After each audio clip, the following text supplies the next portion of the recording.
நீ இப்படி உட்காந்துக்கிறத பார்க்குறப்ப கேவலமா இருக்கு.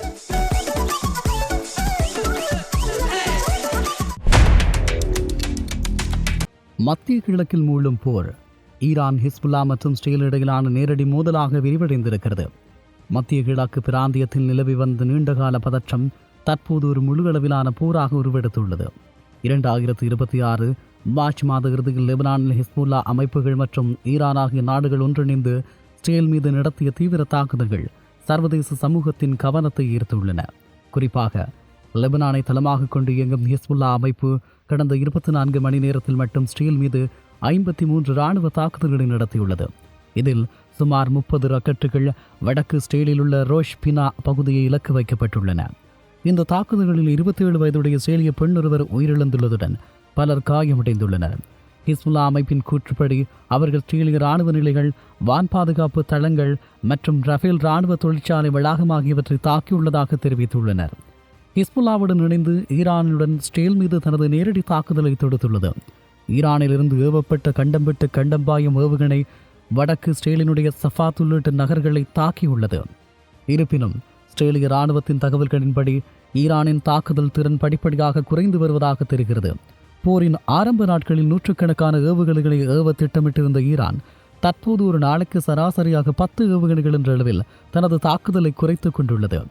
இந்த நிலையில் தன்னை தற்காத்துக் கொள்ளும் நோக்கில் இஸ்ரேல் இருமுறை தாக்குதல்களை நடத்தி வருகிறது. ஈரான் மீது இஸ்ரேலிய வான்படை ஈரானுக்குள் ஊடுருவி அங்குள்ள ஏவுகணை உற்பத்தி ஆலைகள், ஏவுதளங்கள் மற்றும் ஆட்சி அதிகார மையங்கள் மீது குண்டுமழை பொழிந்து வருகிறது. குறிப்பாக ஈரானின் அணுசக்தி திட்டங்கள் மற்றும் செறிவூட்டப்பட்ட யுரேனிய கையிருப்பு ஆகியவற்றை போரின் முக்கிய இலக்குகளாக இஸ்ரேல் கருதுகிறது. இந்த நிலையில் தெற்கு லெபனானில் ஹிஸ்புல்லாவின் உட்கட்டமைப்புகளை தகர்க்கும் நோக்கில் இஸ்ரேலிய தரைப்படை முன்னேறி வருகிறது. லிட்டானி கோடு எனப்படும் பகுதியை தாண்டி ஹிஸ்புல்லா அமைப்பை விரட்டியடிப்பது இஸ்ரேலினுடைய தற்போதைய இராணுவ இலக்காகும்.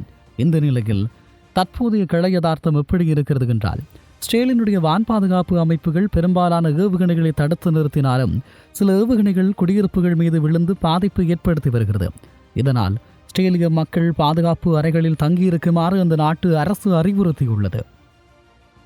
மறுபுறம் ஹிஸ்புல்லா மற்றும் ஈரானின் இராணுவ தளபதிகள் இஸ்ரேலிய படைகளால் தொடர்ந்து வேட்டையாடப்பட்டு வருவதாக இஸ்ரேல் தெரிவித்துள்ளது. குறிப்பாக ரத்வான் சிறப்பு படைப்பிரிவினுடைய தலைமையகங்களை இஸ்ரேல் அழித்திருக்கிறது. மத்திய கிழக்கில் ஏற்பட்டுள்ள இந்த மோதல் ஒரு பிராந்திய போராக மாறும் அபாயம் ஏற்பட்டிருக்கிறது. இஸ்ரேல் தனது பாதுகாப்பு அச்சுறுத்தல்களை முழுமையாக நீக்கும் வரை பின்வாங்கப் போவதில்லை என்பதில் உறுதியாக உள்ளது. ஈரானின் அணுசக்தி திறன் மற்றும் ஹிஸ்புல்லாவின் ஆயுத வலிமை ஆகியவற்றை சிதைப்பதே இந்த தேவையான போரினுடைய நோக்கம் என இஸ்ரேலிய இராணுவம் அறிவித்துள்ளது. சர்வதேச நாடுகள் அமைதிக்கு அழைப்பு விடுத்தாலும் களத்தில் போர் முகங்கள் இன்னும் விலகியபடி இல்லை என்று சொல்லலாம். இந்த நிலையில் மத்திய கிழக்கு போரினுடைய 26வது நாளான இன்று ஈரானிய தூதரின் வெளியேற்றமும் தீவிரமடையும் வான் தாக்குதல்களும் மத்திய கிழக்கில் இஸ்ரேல், ஈரான் மற்றும் ஹிஸ்புல்லா இடையிலான போர் இன்று 26வது நாளை எட்டியுள்ளது. கடந்த சில மணி நேரங்களில் நிகழ்ந்த அதிரடி மாற்றங்கள் போரினுடைய போக்கை அடுத்த கட்டத்திற்கு நகர்த்தியுள்ளது. லெபனான் அரசாங்கம் வரலாற்றில் முதன்முறையாக ஒரு துணிச்சலான முடிவை எடுத்திருக்கிறது. பெய்ரூட்டில் உள்ள ஈரானிய தூதுவர் முகமது ரேசா ரவு சைஃபானியை நாட்டை விட்டு வெளியேறுமாறு உத்தரவிட்டுள்ளது. ஈரான் லெபனானின் உள்நாட்டு விவகாரங்களில் ஹிஸ்புல்லா மூலம் தலையிடுவதை கண்டித்து இந்த நடவடிக்கை எடுக்கப்பட்டுள்ளது.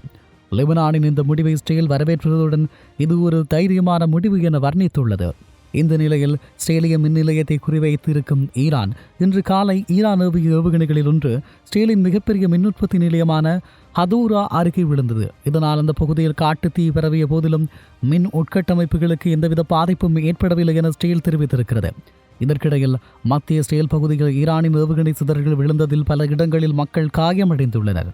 இஸ்ரேலினுடைய வான் பாதுகாப்பு அமைப்புகள் 92% இலக்குகளை தடுத்து நிறுத்தினாலும் தொடர் தாக்குதல்களால் அதன் பாதிப்பு திறன் குறித்து விவாதங்கள் எழுந்துள்ளன. ஈரான் ஏவுகணைகளை ஏவிய சில நிமிடங்களிலேயே இஸ்ரேலிய இராணுவம் ஈரானின் தலைநகரான டெஹ்ரான் மீது வான்வெளி தாக்குதல்களை தொடங்கியது. ஈரானின் ஏவுகணை தயாரிப்பு மையங்கள் மற்றும் ஆட்சி அதிகாரத்தின் முக்கிய இடங்களை இலக்கு வைத்து இந்த தாக்குதல்கள் நடத்தப்படுகிறது. ஈரான் ஏவுகணை ஏவுதளங்களில் 70%க்கும் அதிகமானவற்றை தாங்கள் ஏற்கனவே அழித்துவிட்டதாக இஸ்ரேல் இராணுவம் உரிமை கோரியுள்ளது. இந்த நிலையில் ஹிஸ்புல்லாவினுடைய 100 ராக்கெட் தாக்குதல், மறுபுறம் லெபனானின் எல்லையில் மோதல்கள் உச்சகட்டத்தை எட்டியுள்ளன. ஹிஸ்புல்லா அமைப்பு இன்று ஒரே நாளில் இஸ்ரேலிய நிலைகள் மீது 100க்கும் மேற்பட்ட ராக்கெட்டுகளை ஏவியுள்ளது. இதற்கு பதிலடியாக பெய்ரூட்டின் தெற்கு புறநகர் பகுதிகள் மற்றும் தெற்கு லெபனானின் கிராமங்களில் இஸ்ரேல் கடுமையான குண்டுவீச்சுகளை நடத்தியது.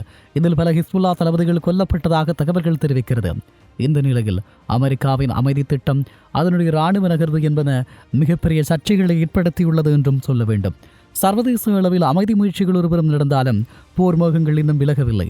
அமெரிக்கா 15 அம்சங்களை கொண்ட ஒரு போர் நிறுத்த திட்டத்தை பாகிஸ்தான் வழியாக ஈரானுக்கு அனுப்பியுள்ளது. ஆனால் ஈரான் இந்த திட்டத்தை ஏற்க தயக்கம் காட்டி வருகிறது. அதே சமயம் அமெரிக்கா தனது 2000 கூடுதல் வீரர்களை மத்திய கிழக்கு பிராந்தியத்திற்கு அனுப்ப தொடங்கியுள்ளது.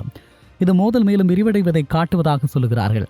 இஸ்ரேல் தனது எல்லையில் 30 கிலோமீட்டர் தொலைவு வரை லெபனானுக்குள் ஒரு பாதுகாப்பு மண்டலத்தை உருவாக்க திட்டமிட்டுள்ளது. ஈரானின் அணுசக்தி மற்றும் ஏவுகணை திறனை முழுமையாக அளிக்கும் வரை பின்வாங்கப் போவதில்லை என இஸ்ரேல் ஐக்கிய நாடுகள் சபையில் அறிவித்துள்ளது. இப்படியான ஒரு சூழலில் சமநிலையையும் அதிகார தன்மைகளையும் மாற்றியமைக்கும் ஒரு தீர்க்கமான போராக இது அமையும் என்று சொல்லுகிறார்கள். 2026 மார்ச் மாதத்தின் இந்த மோதல்கள் வெறும் எல்லை போராகவோ அல்லது ஒரு தற்காலிக இராணுவ நடவடிக்கையாகவோ அமையாமல் மத்திய கிழக்கின் நீண்டகால புவிசார் அரசியலை மறுசீரமைக்கும் ஒரு திருப்பு முனையாக உருவெடுத்துள்ளது. ஈரானின் நேரடி ஏவுகணை தாக்குதல்கள் மற்றும் ஹிஸ்புல்லாவின் இடைவிடாத ராக்கெட் மழைக்கு மத்தியில் இஸ்ரேல் மேற்கொண்டு வரும் பதிலடி நடவடிக்கைகள் இந்த பிராந்தியத்தில் புதிய அதிகார சமநிலையை உருவாக்கியுள்ளது. ஈரானின் ஏவுகணை உற்பத்தி சங்கிலியை அடியோடு சிதைப்பதன் மூலமாக அதன் நிழல் போர் நடத்தும் திறனை இஸ்ரேல் கணிசமாக குறைத்துள்ளது. குறிப்பாக லெபனானின் லிட்டானி கோடு வரையிலான இஸ்ரேலினுடைய தரைவழி முன்னேற்றம் ஹிஸ்புல்லா அமைப்பை அதன் வரலாற்றிலேயே சந்திக்காத ஒரு பலவீனமான நிலைக்கு தள்ளியுள்ளது. இஸ்ரேலின் வான் பாதுகாப்பு தொழில்நுட்பம் மற்றும் ஈரானின் அணுசக்தி இலக்குகளை நோக்கிய துல்லியமான தாக்குதல் நவீனகால போரியலில் தொழில்நுட்ப மேலாதிக்கத்தை மீண்டும் ஒருமுறை உறுதிப்படுத்தியுள்ளது. இந்த நிலையில் லெபனான் அரசாங்கம் ஈரானிய தூதரை வெளியேற்றியது போன்ற அதிரடி மாற்றங்கள் ஈரானின் பிராந்திய செல்வாக்கு சரிவதை காட்டுகிறது. அரபு நாடுகளின் மௌனம் மற்றும் அமெரிக்காவின் நேரடி இராணுவ பங்களிப்பு ஆகியவை ஈரான் மற்றும் அதன் நட்பு நாடுகளை தனிமைப்படுத்தி இருக்கிறது. ஒருபுறம் அமைதி பேச்சுவார்த்தைகள் 15 அம்ச திட்டம் முன்வைக்கப்பட்டாலும் இஸ்ரேலின் இருத்தேலியல் அச்சுறுத்தலுக்கான நீக்கும் கொள்கை இந்த போர் ஒரு முழுமையான தீர்வை நோக்கி நகர்வதை உணர்த்துகிறது. இந்த போரின் முடிவு வரும் ஒரு போர் நிறுத்த ஒப்பந்தமாக இல்லாமல் ஈரானின் அணுசக்தி கனவுகள் மற்றும் ஹிஸ்புல்லாவின் ஆயுத வலிமை ஆகியவற்றை கட்டுப்படுத்தும் ஒரு நிரந்தர சர்வதேச ஏற்பாடாக அமைய வாய்ப்புள்ளது. எனினும் பொதுமக்கள் சந்திக்கும் உயிரிழப்புகள் மற்றும் பொருளாதார சேதங்கள் இந்த பிராந்தியத்தில் நீண்டகால மனிதாபிமான சவால்களை உருவாக்கும் என்பது கசப்பான உண்மையாகும். சுருக்கமாக கூறினால் 2026 இந்த போர் மத்திய கிழக்கின் பழைய விதிகளை உடைத்து ஒரு புதிய பாதுகாப்பு சூழலை நோக்கி நகர்கிறது. இது வரும் தேசங்களுக்கு இடையிலான மோதல் மட்டுமல்ல, பிராந்திய மேலாதிக்கத்தை நிலைநாட்டும் ஒரு இறுதி போராட்டமாகவே பார்க்கப்படுகிறது என்றும் சொல்லலாம். இவை இப்படி இருக்கும் நிலையில் இந்த போர்க்களமானது மிக மோசமாக விரிவடைகிறது, மிக மோசமான உயிர்ச்சேதங்களை தருகிறது, மக்களினுடைய இயல்பு வாழ்க்கையை பாதித்திருக்கிறது, மத்திய கிழக்கினுடைய வரைபடத்தில் மிகப்பெரிய மாற்றத்தை ஏற்படுத்தப் போகிறது. இது எல்லாம் மிகப்பெரிய அச்சத்தினுடைய சமநிலையை நமக்கு வெளிப்படுத்திக் கொண்டே இருக்கிறது என்பதையும் சொல்லிக் கொள்ளலாம். ஆக இந்த உலக நாடுகள் சமாதானத்தை விரும்புகிறது. சமாதானம் என்பது கட்டாயமானது. இதை ஏற்படுத்தப் போவது யார் என்பதுதான் இப்போது இருக்கக்கூடிய $1000 கேள்வியாகும்.